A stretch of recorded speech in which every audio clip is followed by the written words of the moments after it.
Boa tarde pra você, hoje é sexta-feira, Alex Bagé aqui comigo, sextou no Donos da Bola.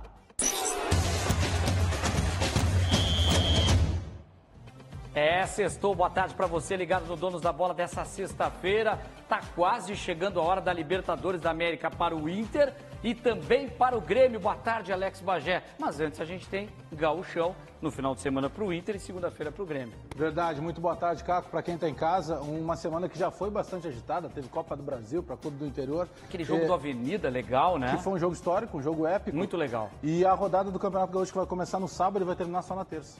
Tem jogo sábado, domingo, segunda e terça. E a gente vai correr porque aqui é a resenha mais bem informada do Rio Grande do Sul e os melhores comentaristas. O Alex Bagé, eleito o melhor comentarista do Rio Grande do Sul pelo Prêmio Press. Vamos rapidamente, direto ao destaque do Simon Bianchini. A respeito aqui, Simon Bianchini, desse desfalque de última hora, 2 desfalques do Internacional, Simon. Boa tarde. Isso mesmo, Caco, foram 2 baixas. Não dá para cravar que esses jogadores não vão jogar contra a Avenida no final de semana, mas Dourado e Nonato saíram mais cedo reclamando de dores. Serão reavaliados, claro, tem treinamento sábado e depois a viagem até Santa Cruz do Sul, mas esses jogadores serão reavaliados para saber se vão ter condições de jogar nesse último teste contra a Avenida domingo, 5 da tarde, em Santa Cruz do Sul. Daqui a pouco eu volto com mais informações direto aqui do treino do Inter. Caco. Valeu, Samuel. Pois é, preocupante, né, Alex Bagé, essa lesão de última hora do Nonato, jogador que você vai trazer daqui a pouco na prancheta do Bagé, a movimentação tática dele, e o Dourado, capitão do Internacional, que é a saída de bola não com qualidade, tanta qualidade, mas o cara da marcação da frente da área, né, Bagé? Até porque, naturalmente, com o Edenilson suspenso, o Nonato teria essa chance de permanência, de sequência, tomara que não seja nada grave. Se nós pegarmos, por exemplo, a questão do Dourado, o Rodrigo Dourado, no ano passado, ele foi um dos melhores jogadores da posição dentro do Campeonato Brasileiro e seguramente hoje ele é o melhor jogador de meia cancha do Internacional. O Dourado hoje é capitão do Internacional, é o jogador que dá a sustentação de marcação e de saída de bola. E o Nonato é um menino que está recebendo uma oportunidade e a sequência seria fundamental agora, né? Para ele pegar um pouco mais de segurança, né? E confiança, né? O Nonato precisa de confiança porque a sequência é o que dá isso para o garoto. E ele saiu do treino, a gente viu imagens ali do Rodrigo Dourado, a preocupação do Odair, aí o Patrick, que é opção, da Alessandro, opção, começam a ter mais opções com esses jogadores que não estavam sendo aproveitados, o próprio da Alessandro, né, Bajá? O grande problema de se buscar de novo o da Alessandro, se buscar de novo o Patrick, é que justamente nós reclamávamos o tempo todo que o Internacional vinha sendo muito previsível. E o que seria a novidade? Justamente um Nonato. Um jogador que faz marcação, que tem intensidade, que dá a sequência de qualidade de saída de bola. Então, na minha opinião, um grande prejuízo seria a sequência do Nonato para ele ganhar realmente confiança, mas o Internacional ter algo novo, porque o Patrick e o D'Alessandro são mais do mesmo que o Inter tem, né? Tá bom, a gente vai falar daqui a pouco mais do Internacional. O Simon Bianchini vai trazer mais detalhes dessas lesões, se são preocupantes até mesmo para o jogo do Internacional na estreia da Libertadores, ainda sem adversário, no dia 6 de março. Ou o Libertad ou o Tajeres aí em desvantagem, porque o Libertad o Palestino, desculpa, eu falei Tajeres ou o Palestino. O Libertad ganhou ontem. Mas tem sentido a tua preocupação com o Libertad, porque o Libertad ganhou do Atlético Nacional de Medellín. Foi a confusão que eu fiz. Daí vai entrar um adversário do grupo do Grêmio. Exatamente. E o Palestino em vantagem, o time chileno. Bom, mas falar em Grêmio, que pode ter o Libertad no seu caminho, o Atlético Nacional de Medellín, vamos a uma entrevista exclusiva do destaque agora da entrevista exclusiva. E com quem é mesmo essa entrevista aí, Marcelo Salzano? Fala, Caco, muito boa tarde para você. Daqui a pouco o zagueiro Paulo Miranda será destaque aqui no Donos da Bola na tela da Band. Ele é uma das peças importantes do elenco do técnico Renato Portaluppi. Fala, torcedores gremistas. Daqui a pouco Paulo Miranda nos Donos da Bola. Valeu! Fique ligado. Tá aí, que figura esse Marcelo Salzano. A gente tá ligado, né? Tá todo mundo ligado querendo saber, Bagé, dessa entrevista. Vamos olhar na tela aqui, Bagé. A gente falava do Libertad, confirmando então o resultado em Assunção, no Paraguai. Libertad 1 e o Atlético Nacional perdendo por 1-0. Aí uma vantagem boa para o Libertad. Jogo de volta dia 28 de fevereiro, 9h30 da noite, no Anastácio Girardot, em Medellín. Grande jogo que a gente tem aí pela Libertadores da América. E esse estádio Atanásio Girardot é um estádio histórico para o Grêmio, porque lá em 1995 o Grêmio foi campeão da Libertadores, bicampeão na ocasião, contra esse Atlético Nacional de Medellín, que tem o Paulo Autuori como treinador e que tem o Barcos como centroavante. Que não jogou ontem, né? Que não jogou ontem, mas que ontem acabou valendo o fator casa do Libertad, que é um clube, por exemplo, que hoje não tem uma grande referência técnica, mas é um time muito bem montado. Eu acredito que a partir de agora, independentemente de quem passe, o grupo do Grêmio passa a ser o grupo mais forte da Libertadores. Acaba virando, na tua opinião, o grupo da morte, aquela palavra sempre... Acredito. Eu, inclusive, muito forte, né? Eu brinco que o grupo do Inter, que era o grupo da morte, com a saída do São Paulo, virou o grupo da sorte. Porque tanto, muito bom, Magé, tanto se a gente pegar o Palestino quanto o Tajeres, não tem tanta força assim. Pois é, na tela para você, então, o jogo do Internacional, vamos acompanhar aí. Olha lá, Campeonato Gaúcho 2019, Avenida Internacional, 5 horas da tarde desse domingo nos Eucaliptos, em Santa Cruz do Sul. O Avenida que veio aí de um jogo contra o Internacional, contra o Corinthians, e pega o Internacional já todo desfalcado, mas o Inter tem todos esses problemas. Vamos acompanhar, então, além dos desfalques do Internacional, desses da manhã, tem Nico Lopes que está fora por suspensão, ele foi punido e aí complica um pouco, por isso muito mistério na escalação colorada. Tanto mistério para o jogo de domingo em Santa Cruz do Sul é que o time do Gauchão pode dar sinais do segredo da Libertadores logo ali, ainda mais sem Nico Lopes, o cara do Inter. Mas Nico está fora, está suspenso por 2 partidas pela expulsão contra o Juventude. O jurídico do clube vai tentar recorrer para ter o atacante, mas de momento, Odair não conta com camisa 7. Quanto ao Nico, na minha opinião, não merecia ser punido, né? Acho que ele só foi apartar a situação lá, mas infelizmente não é nós que decidimos, mas temos que dar confiança para quem entrar no lugar dele. Para o setor, 2 concorrentes, D'Alessandro e Neilton. Mesmo em começo de temporada, os jogadores acreditam que o nível está próximo do ideal. Essas semanas agora e esse começo de Libertadores é para a gente estar chegando ali bem próximo do nosso alto nível. Na lateral esquerda, outra dúvida. Iago vem desde 2018 como titular, mas Wendel foi escalado no último jogo. No meio-campo, o garoto Nonato deve permanecer. Edenilson, suspenso, é outro desfalque. Chance para Patrick retornar à equipe. Não é mesmo o estilo de jogo do Edenilson. O Edenilson é um cara que corre mais, que dá mais amplitude para o time. O Nonato é um cara que movimenta mais, que toca, joga curto. Então, são 2 grandes jogadores e só o Inter tem a ganhar com isso. E o jogo deste final de semana tem um ingrediente a mais. É o último teste antes da tão aguardada estreia na Libertadores 2019. Está chegando perto, né? Nosso principal objetivo no ano. Falta mais esse jogo só.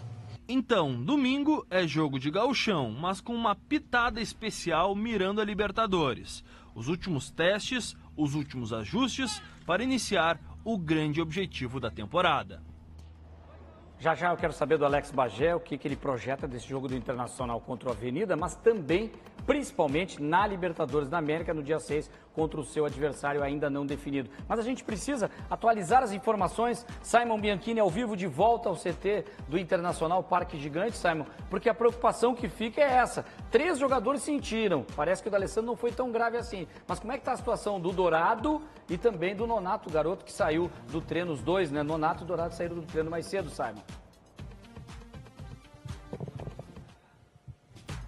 Pois é, daqui a pouco, viu, Caco, a gente fala sobre a situação envolvendo D'Alessandro. Mas agora, há pouco, aqui na sala de imprensa, quem conversou com a gente foi o técnico Odair Hellmann, treinador, comandante do Internacional. E de imediato ele foi questionado sobre essas 2 situações, né?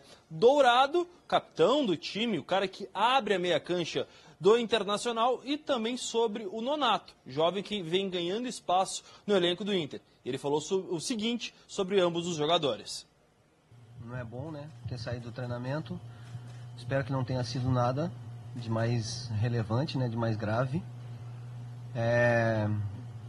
Temos que esperar. Agora vamos esperar algumas situações aí para ver o que a gente faz pro jogo. Vamos aguardar. Temos que aguardar porque são situações que agora não depende de departamento médico, outras situações, e aí a gente monta da viagem.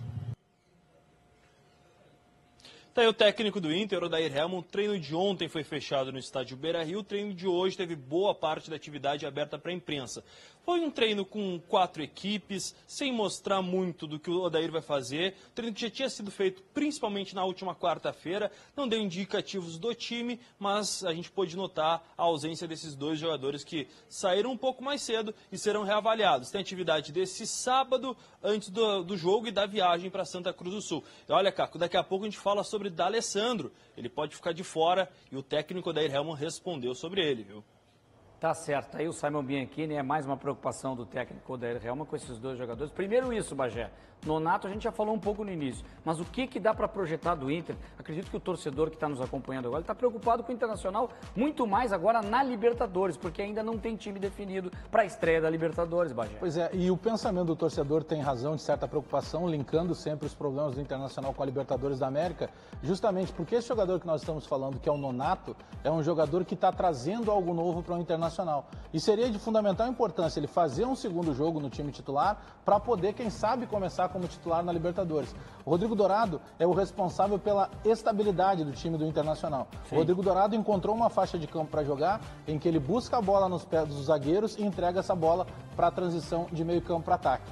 E ele é uma liderança, embora seja uma liderança silenciosa, dentro de campo ele cresce muito. Então o Inter perde se não tiver esses 2 jogadores. Não tem só uma questão de estarem poupando, os jogadores meio que se pouparem pensando em Libertadores, qualquer coisinha que sente, né, acaba, vou me preservar, não vou com tudo, porque eu corro o risco do jogo mais importante ficar de fora. Que é natural, né? Porque a arrancada de Libertadores, a gente sabe que toda estreia ela é sempre nervosa, e o jogador, se ele tiver alguma dúvida quanto à sua utilização, ele não vai forçar antes de uma Libertadores da América. Mas no caso do Nonato, ele não vai querer ficar de fora, porque está com fome de bola, quer receber a oportunidade. E o caso do Dourado, hoje ele é o capitão. Então o Dourado, ele mudou o degrau de patamar dele dentro do clube, né? Tá certo. Vamos falar do Grêmio, então. O Grêmio enfrenta o Veranópolis só na segunda-feira.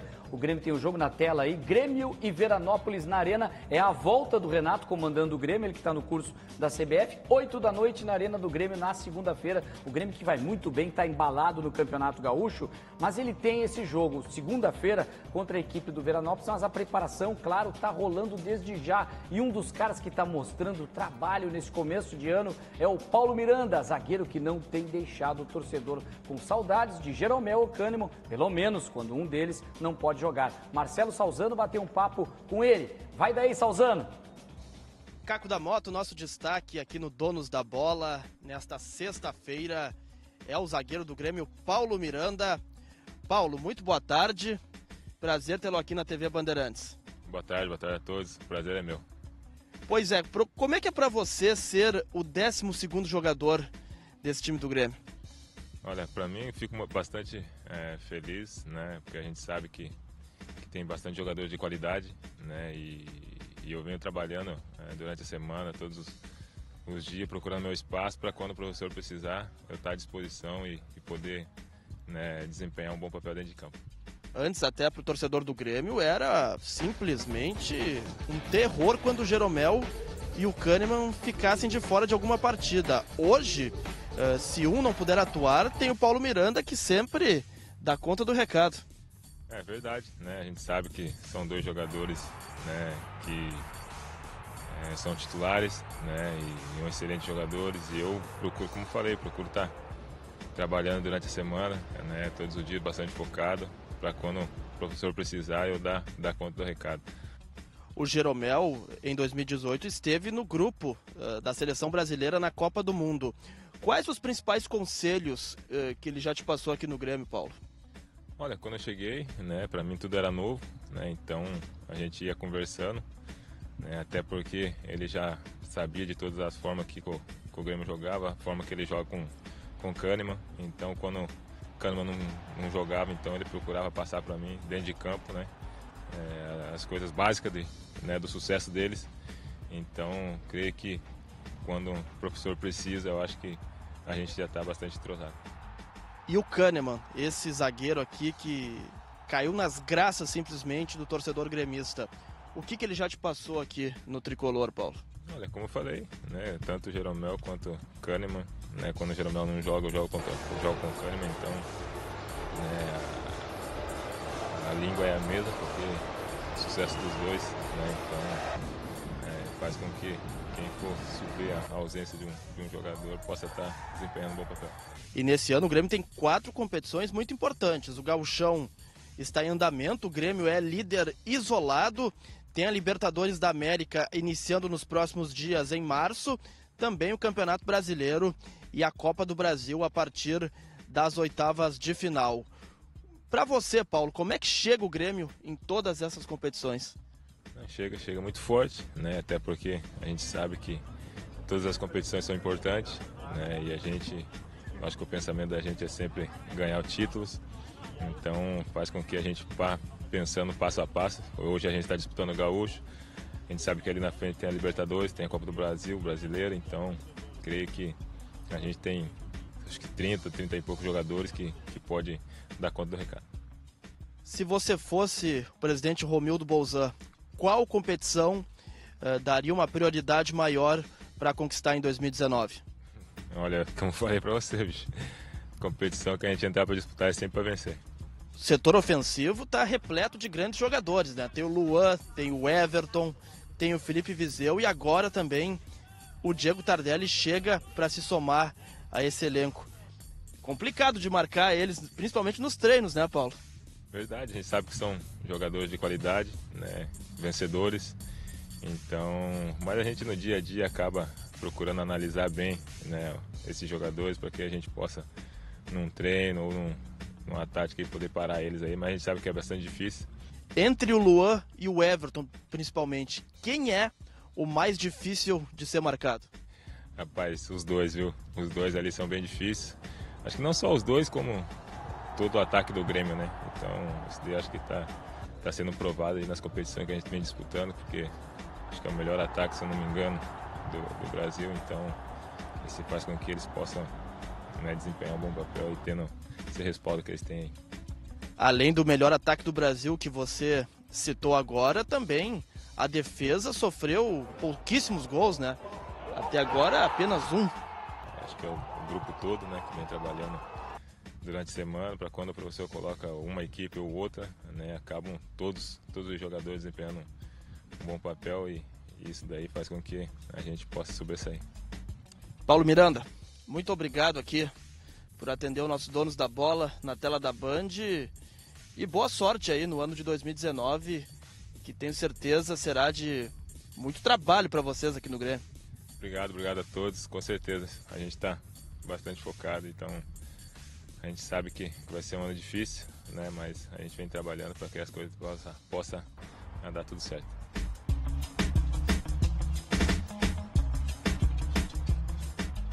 Com o Marcelo Salzano, muito legal a reportagem. Bagé, acho que eu entendi por que o Paulo Miranda está jogando tanto, porque ele marca os atacantes titulares do Grêmio. Não, ele é por isso bem que treinado. quando ele entra bem, né? Ele é bem treinado, porque imagina, ele é exigido no treino. O Paulo Miranda é o zagueiro que ficou muito tempo jogando no futebol de fora, ele atuava na Áustria, e ele chega para o Brasil tendo um complicador, né? Ele encaixa naquele time do Grêmio do ano passado, do início do Campeonato Gauchão, que era o time da transição, que foi um fiasco. O Grêmio estava na zona do rebaixamento quando voltaram os titulares, e ali se colocou em dúvida, pô, quem é esse cara que está chegando? Só que não se considerou que ele tinha que ter uma readaptação ao futebol brasileiro, né? A questão climática, a questão da cultura dos treinos, porque nunca, em nenhum lugar no mundo se trabalha tanto quanto no Brasil. Em 2 treinos, com trabalho físico, com pré-temporada um pouco mais forte. O clima que ele jogava na Áustria, totalmente diferente do clima que ele encontrou no Brasil. E tudo isso, de certa forma, colaborou para que ele tivesse uma certa dificuldade. Só que hoje, sem dúvida nenhuma, ele é o terceiro zagueiro do Grêmio. O Grêmio joga só com o Jeromel, com o Kahneman, não tendo qualquer um dos dois, entra o Paulo Miranda. O Paulo Miranda conseguiu dar para o torcedor do Grêmio uma tranquilidade que o torcedor não tem com o outro reserva, que é o Marcelo Oliveira. Pois é, o que é curioso é que ele consegue, daí, sendo um zagueiro, fazer a substituição, aquilo que às vezes é um mito. Ele não sabe jogar na esquerda, ele não sabe jogar na direita, ele joga nas duas, né? Ele joga bem nas duas. Joga nas duas, joga bem, passa tranquilidade, passa firmeza. Hoje, sem dúvida nenhuma, precisou de zagueiro no Grêmio, não tem o Jeromel e o Kahneman, busca o Paulo Miranda. Até porque não tem como contratar um zagueiro hoje que não chegue no Grêmio para ser reserva. Sim. Porque titular não vai conseguir ser, né? Bagé, vou pedir para te deslocar agora para fazer a nossa prancheta. Vamos trocar o nosso gramado aqui, nós vamos sair do centro do gramado e vamos para o nosso CT mesa de botão, porque é hora da prancheta do Bagé.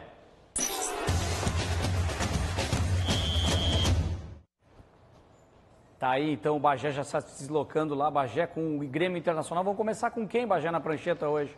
Vamos começar falando do Internacional, porque a novidade do Internacional tem o Nonato, que acabou sentindo, inclusive, durante o treino. Sim. E eu quero fazer alguns destaques do Nonato, primeiro mostrando para o torcedor do Internacional que o Gustavo Nonato, que é um jogador de 20 anos, ele vem do São Caetano, e lá no São Caetano ele trabalhou muito tempo com o técnico Pintado, aquele mesmo que foi campeão do mundo enquanto volante com o São Paulo. E o Pintado chamou a atenção para o Nonato, dizendo outro dia que o Nonato é um jogador que lembra muito o Palinha, aquele craque Palinha que jogava na seleção nos anos 90, que jogou no São Paulo, no Cruzeiro. Por que ele está lembrando isso? Porque se nós pegarmos o Rodrigo Dourado, que é o primeiro homem na linha de volantes do Internacional e que naturalmente joga mais pelo lado esquerdo, ele tem a parceria, por vezes, do Edenilson, e lá pelo lado esquerdo, quem normalmente faz a função de meia, ou o D'Alessandro ou o Patrick. O que o Odair tem feito? Tem utilizado o Nonato solto, por vezes sendo um segundo homem e por vezes sendo até um terceiro homem. O Nonato no São Caetano jogava como meia, ele era o camisa 10, ele era um articulador. Ele tem facilidade dessa transição, tanto da marcação, de recomposição, porque ele tem muita intensidade para jogar. Mas o Nonato é um jogador que no Internacional pode ser finalmente aquele camisa 10 que o Internacional não tem há algum tempo, com exceção do D'Alessandro. Mas ele é diferente do D'Alessandro, é outro perfil. O D'Alessandro é um pouquinho mais carregador de bola, de drible, e o Nonato é de velocidade com a bola no pé, de trabalhar a bola. O D'Alessandro é o carimbador e o D'Alessandro é o cara da bola longa. O D'Alessandro é o lançador. O D'Alessandro é o cara que põe outro jogador em condição de fazer gols. O Nonato é o jogador que carrega mais essa bola. O Nonato é o ritmista, ele dá o ritmo do jogo, ele faz essa bola andar. Então o Nonato é um jogador diferente, tem intensidade e tem qualidade para ser titular do Internacional, jogando como, finalmente, camisa 10 do Inter. E no Grêmio? Vamos tirar o Internacional aqui, vamos falar do Grêmio. Eu quero falar, e usar esse mesmo lado de campo, falar das laterais do Grêmio. Porque se o Grêmio tem uma dificuldade lá com reserva para o Jeromel ou para o Kahneman, na lateral direita isso não acontece. Porque hoje em dia o torcedor do Grêmio não sabe mais quem é titular e quem é reserva. Se é o Leonardo Moura ou se é o Leonardo Gomes. Porque os dois jogam de uma maneira muito parecida. Qual é a diferença principal? O Léo Moura é um jogador que atua também como meia. Ou seja, se nós pegarmos num desenho bem rápido, tendo o Montoya pelo lado direito e tendo o Léo Moura em campo, por vezes o Léo Moura vai fazer a jogada da infiltração por dentro para que o Montoya marque o ponteiro adversário. Então ele se transforma também como um meia.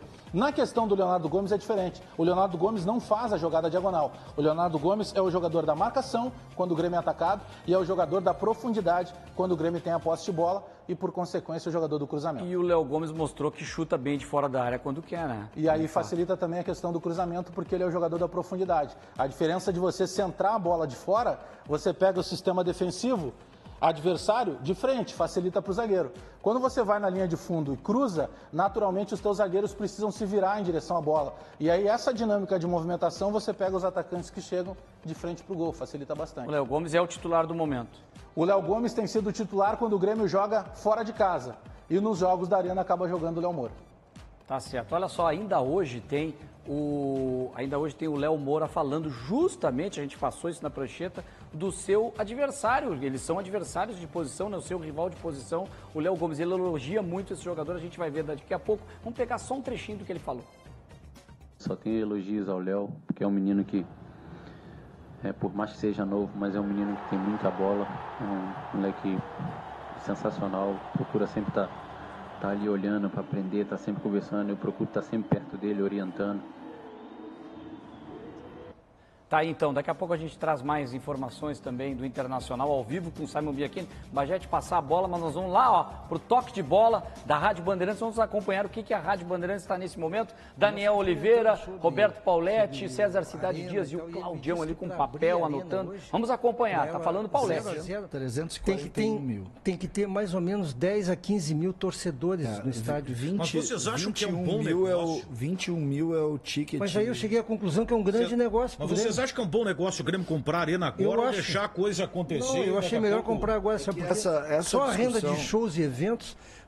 mas aí o Grêmio vai ter um componente que é a manutenção. Existe um bem fundamental hoje, Pauletti, sobre isso. Dizem que o ticket médio mais ou menos é preciso ter cerca de 21 mil para que empate, para que saia 0-0. 21 mil torcedores para que a Arena saia 0-0. Ontem ele me falou em 15 mil. Só que existe uma situação... Quem é que faz a manutenção da Arena? Não, eu sei. É que nós temos que Oi. Jogo a jogo. Oi. Opa, diga lá, Caco e Bagé, e aí, beleza? O Bagé tá chamando aqui, quer E aí, participar. senhores, Hoje tudo é a bem? vez dele por aqui, hein, César? Tá aí, Bagé. O Bagé tá conhecendo a bola, tá agarrado nela aí, não? Depois eu te mando o vídeo ali da tranquilidade, instrumento de trabalho, praticamente, né? Mas sabe é que, verdade. Esse assunto que vocês estão tratando aí, eu estava pensando, né? Outro dia nós falamos aí no Toque de Bola mesmo sobre o marketing, né? E essa compra da Arena, a administração da Arena pelo Grêmio, ela influencia também nessa questão de marketing, porque muitas ações, inclusive com os sócios do Grêmio, elas são limitadas em função do Grêmio não ter total gerência sobre isso. Né? Gerência. Exatamente. Existe uma preocupação, Bagé, que ela é fundamental dentro do Grêmio hoje, que é essa elitização da Arena. Ficou caro ir na Arena. Bom, mas hoje qualquer estádio moderno é caro. E o presidente Romildo tem nessa ideia de comprar a gestão da Arena também uma forma de facilitar a entrada mais popular nos jogos do futebol. Você sabe qual é o critério, eu acho que está dentro do que o Bagé falou, você sabe qual é o critério do americano para os grandes jogos da NFL, do basquete. O torcedor vai para o estádio e tem que pagar caro. O que não pode pagar vem em casa no pay-per-view. Tá, mas tem um detalhe o seguinte... Então é nesse caminho que eu acho que a Arena e outros grandes A gente está falando na caminhando. questão financeira, eu vou trazer um outro ponto que eu entendo também, que é preocupante em relação ao cara que paga muito para assistir um jogo de futebol. Olha o tempo que o jogo fica parado. É um negócio absurdo. Isso é uma preocupação da CBF também na questão do conselho. O interessante, Daniel, é a questão de valorizar, Paulete, valorizar o sócio, né? Esse que paga todos os meses lá, esse deveria ter um preço diferenciado menor, porque mas isso que acontece. as arenas não podem dar prejuízo. Não tem como. Mas existe uma... Então aumenta o valor do sócio. É que no Brasil, o sócio, a única vantagem que ele tem é ter a certeza de que é mais fácil ele adquirir ingresso. Porque nós não estamos oferecendo no Brasil nada além do jogo de futebol. E nas arenas dos Estados Unidos, principalmente, se trabalha o dia do jogo de maneira geral, com outras atrações também. Né? Perfeito. Nós é um evento, não é só um jogo. E nós temos uma lógica que, para mim, é definitiva em futebol. Os estádios não estão lotando. Se os estádios lotassem, bom... E vai lotar cada vez menos, vai lotar cada vez menos, mas eu penso diferente. Eu acho que tanto o Grêmio tentando comprar a Arena como o Internacional, se decidisse o contrato que tem com a outra Valeu, Claudião, empresa, valeu, Daniel. A gente segue daqui, vocês daí. Vamos lá, então. Olha só, daqui a pouco tem mais Internacional ao vivo com as informações do Simon Bianchini. Diz aí, Simon. E, Caco, daqui a pouco, na sequência, a gente projeta o time que deve começar contra a Avenida em Santa Cruz do Sul.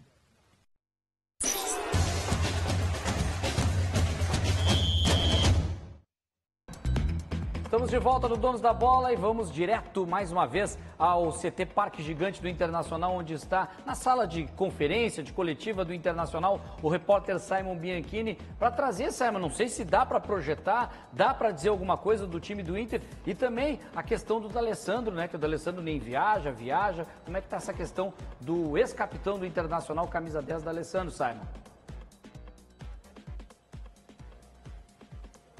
Hoje é a grande dúvida, viu, Caco? Saber se ele vai entrar em campo ou não. Desde ontem surgiu a informação de que ele pode ser preservado do jogo contra a Avenida nesse domingo, 5 horas da tarde. E aí a gente questionou o técnico Odair Hellmann para saber a situação envolvendo o argentino de 38 anos. E a resposta foi a seguinte. O D'Alessandro faz parte do grupo, é um jogador importante e que eu vou usar ele no momento que eu achar certo. No momento que eu achar que tenho que usar, que vai ser importante para o time. Para a estratégia de jogo, para a situação que o jogo está se apresentando com o adversário. Ele não vai jogar todas as partidas, isso já está conversado e delineado com o D'Alessandro, está tudo acertado, então é isso.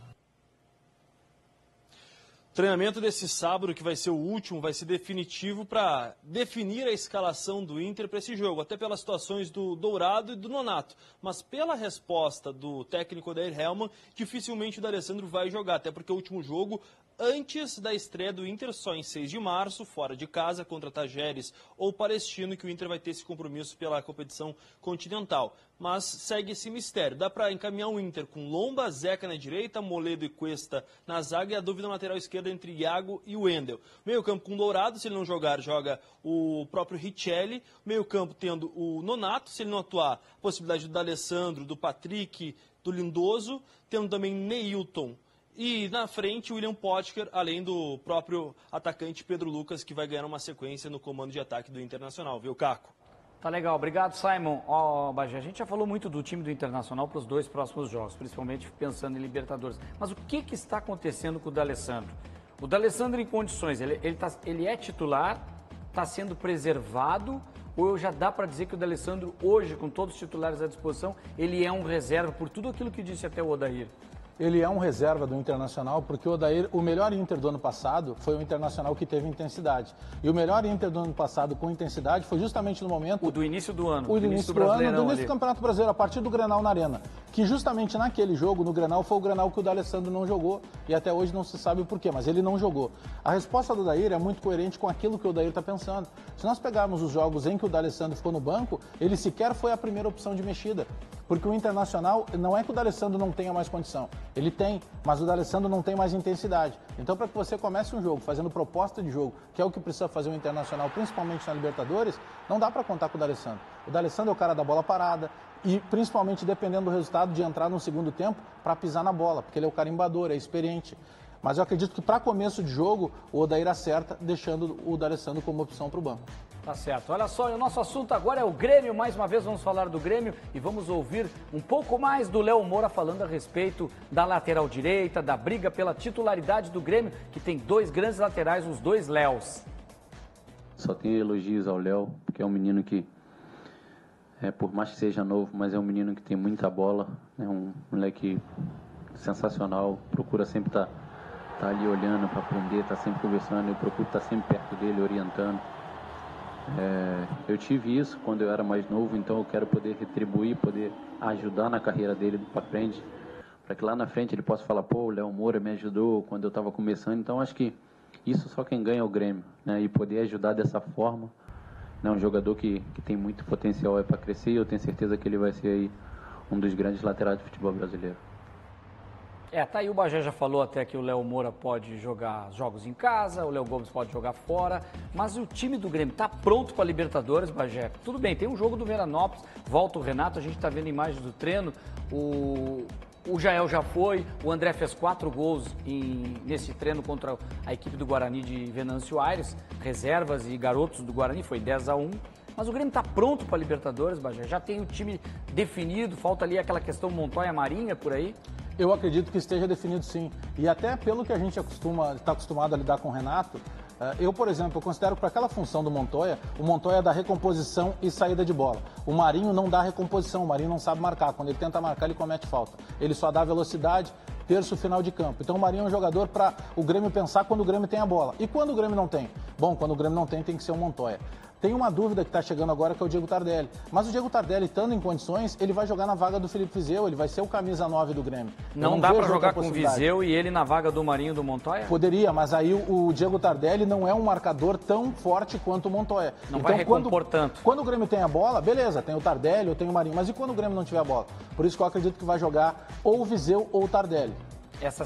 Os 2 seria até uma opção, às vezes, para no segundo tempo, para empurrar com a torcida no jogo dentro de casa, né? Pra durante o jogo, Aí tu empurra o time para cima. Exato. Valeu, Bagé. Daqui a pouco a gente volta. Tem mais Internacional, mais Grêmio aqui no Donos da Bola. Não saia daí.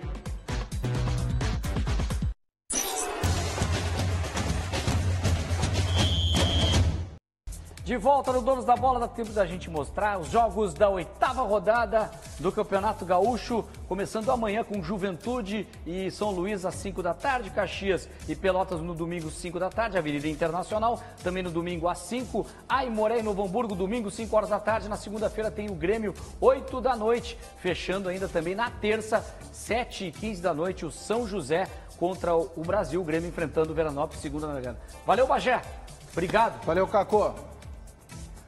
Abraço, vamos encerrar fazendo altinha? Quer fazer uma altinha aqui? Vai lá. Só não vai, vamos fazer de cabeça aquela. Só não vai te machucar. Não, ó, aqui ó, pra tua cabeça aí. aqui. Foi. Bora. Valeu, gurizada. Tchau.